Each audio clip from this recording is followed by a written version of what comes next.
Estate Sale Adventures number 11. A spur-of-the-moment decision turned into an hour drive, and we arrived in New Kensington. This home is a split level, and full disclosure, I hate split level homes. But now that I got that out of the way, I have to admit the trip was worth it. The first find was a deviled egg dish replacing the one I just shattered last month. These vintage clothing irons were pretty cool, but I gotta ask, who keeps the box?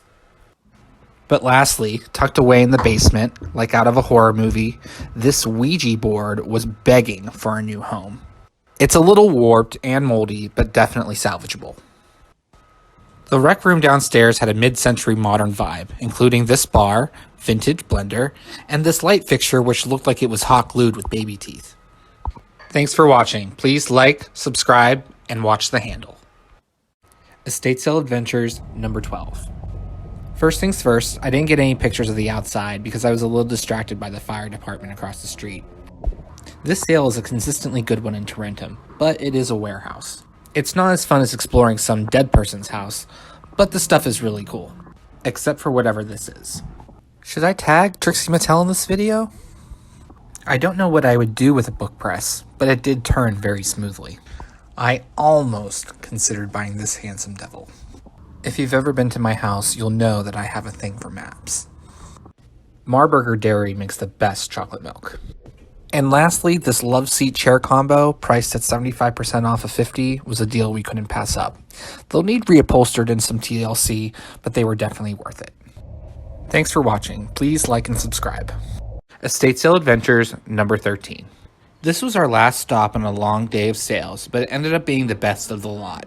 The home was tucked away on probably the highest hill in Pittsburgh's Morningside neighborhood. The previous owner had great taste, evidenced by this awesome door knocker. They were also a sculptor and had pieces scattered all over the property.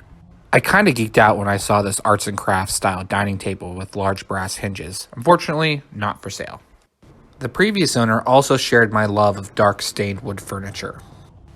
But by far, the best part of this sale was the backyard. It had a plethora of original terracotta sculptures, strategically placed and landscaped, the best of which was this elephant found in the fountain. My big purchase of the day ended up being this concrete pagoda and stand, priced at $25. It needs some repair work, but it was definitely a keeper. Thanks for watching. Please like and subscribe. Estate Sale Adventures number 14. Being the second day of a 2-day sale, this Cranberry McMansion was pretty picked over. I'm not a fan of these kinds of places, for both homes and estate sales.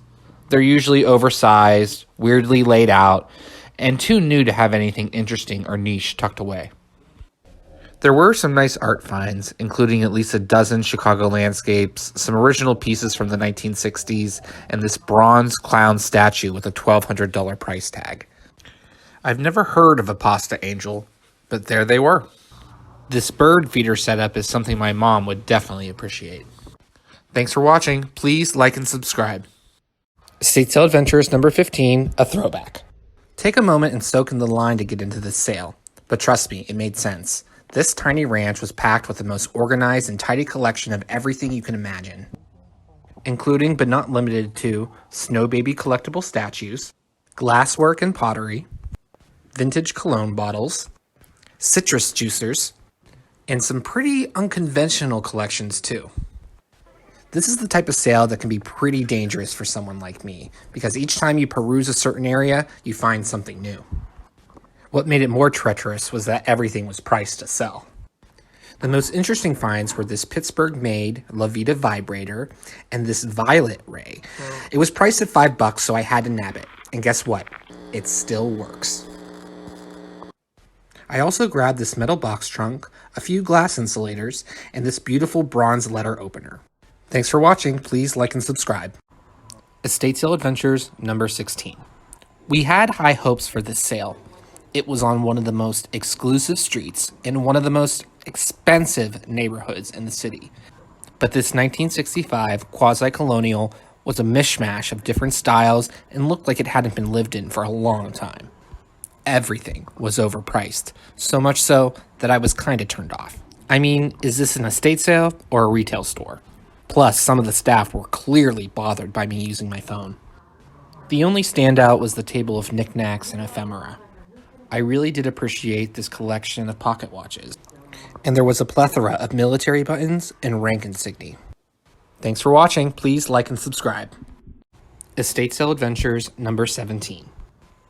This place was cute. It was previously owned by a pair of elderly sisters who moved to assisted living not too long ago. Their tastes were not mine, for sure, and we didn't stay very long to peruse. I'm not exactly a fan of this country Americana style, with painted wood and farm motifs. I did like the outdoor wrought iron table and chair set in the driveway, though. And right before we left, I noticed this concrete baby statue with its back facing the house. Kinda creepy. Thanks for watching. Please like and subscribe. Estate Sale Adventures number 18. Full disclosure, I didn't buy anything here, but I will say it was worth the trip. First off, the garage was like walking into an episode of Tool Time from Home Improvement. Cue the Tim Allen grunt. The second takeaway was this meticulously organized collection of men's clothing. The previous owner was a man after my own heart. He organized his button-downs in rainbow. Nothing was in my size, but I appreciated the effort. There wasn't much to go on about who this guy was, but he was clearly well-dressed and loved cars, evidenced by this vintage Cadillac parked in the driveway, also for sale. I don't know shit about cars, but there were a bunch of guys standing out over it. Thanks for watching. Please like and subscribe. Estate Sale Adventures number 19. Welcome to Monastery Hill. Built in 1933 as a retreat for Jesuit monks, this 4-acre palatial estate in Penn Hills is beautiful. The grounds were immaculately manicured, and the Tudor Revival home was massive. The most recent residents were Elio and Violet Mary di Apollonia, married for 77 years and parents of 5. The home had been vacant since December, but was still chock full of finds. I love a sale like this. A home that's been lived in for decades, interesting collections in every room, architectural curiosities throughout, and questionable decisions in taste from a bygone era. Even the laundry room was cool, including this laundry chute and a mid-century modern portable wooden TV case. Upon exploring the second floor, the finds only got better. Part 2 is next. Estate Sale Adventures number 19, Part 2. The 70s was an interesting time for home decor. Loud wallpapers galore, but the charm of this home spoke through all the bullshit, especially this master bathroom. The next discovery was the attic, a cavernous space clearly used as a children's play area, but as you can see, it was extremely creepy. The library in the basement was also huge. It wasn't filled to the brim with books, but was supplemented with Harley-Davidson memorabilia and scale replicas of stadiums. I have to take another moment to appreciate the grounds. It was a beautiful day when we were there, which added to the allure. And if you thought I wasn't going to ring that bell tower before I left, you'd be wrong. Thanks for watching. Please like and subscribe. Estate Sale Adventures number 20. The first stop on Saturday was this 1975 Colonial in Upper St. Clair, and by the look of it, the decor hadn't been changed since it was built. Half of the rooms were lined with wood paneling, the downstairs bar was a bit too nostalgic for my taste, and there were these light fixtures with draped chains in almost every room. The collection du jour of this home was Asian motif memorabilia. A bit of a hodgepodge, there were some Japanese, some Chinese, and some touristy finds like these terracotta warriors. Nothing really struck my fancy, but geez, look at those clean spots. I appreciated the vintage license plates, this metal firewood bin, and a few Don Quixote pieces. There were some Disney finds, a Pillsbury Doughboy plate set, and I bought this cobalt blue glass candy dish for my mom. Thanks for watching. Please like and subscribe.